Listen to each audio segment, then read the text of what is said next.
The Indian forces come, they round up all the kids of the area and then look for pellet wounds. If there is anyone with any wound, they are taken away. They're not taken away to hospitals or for treatment. They are taken away for interrogation.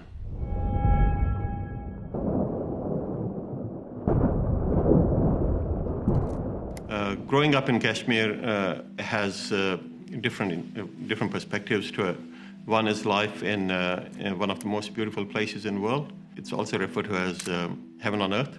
Then there's the other side to it where you have the military presence, and the BJP-led government of India passed a law within the Indian parliament, basically revoking the legal connection between Kashmir and India. And that was, the status was changed. It was made as a centrally administered territory. Now, this was done without any consultation with the opposition parties in India, without the consultation of Kashmiris themselves. And India is supposed to be the largest democracy in the world. Kashmir was a nation with its own flag, with its own constitution, and with its own head of state. So, coming back to 5th of August, that was revoked with one stroke of pen. The situation with regards to the conditions of the people right now, well, what can you say about the people who have their rights torn off, stripped away at the slightest behest? We were expecting that after 5th of August, this big change, Kashmir will explode because people will not take it.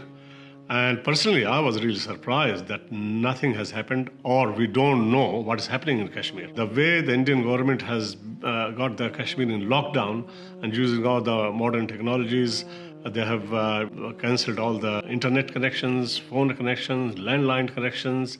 There are barbed wires on the streets. People cannot move. You find the Indian forces all around. There's about a million Indian security forces in Kashmir.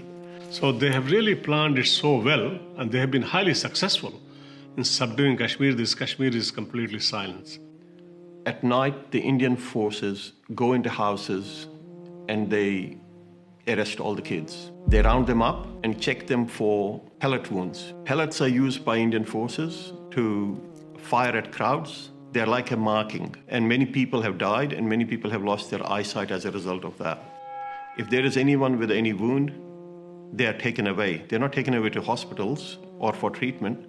They are taken away for interrogation. So that's how the Indians have started to identify people who participate in protests. The response from the Muslim world is really poor. Really poor. It just shows that the Ummah is just can't do anything for any part of the Ummah. Unlike the Palestinian issue, which everybody is aware of, I think that generally the Muslims and the people of the world don't know what the situation is in Kashmir. We can spread the awareness. We can talk to your neighbors, talk to your friends, talk to your workplace friends. Unfortunately, there's not a lot of information out there to educate people as to what's happening in Kashmir and what the real story about Kashmir is. So if you're seeing this, if you're watching this video, please pass it on. Speak up, and inshallah, you will be rewarded for that, for speaking up itself, inshallah.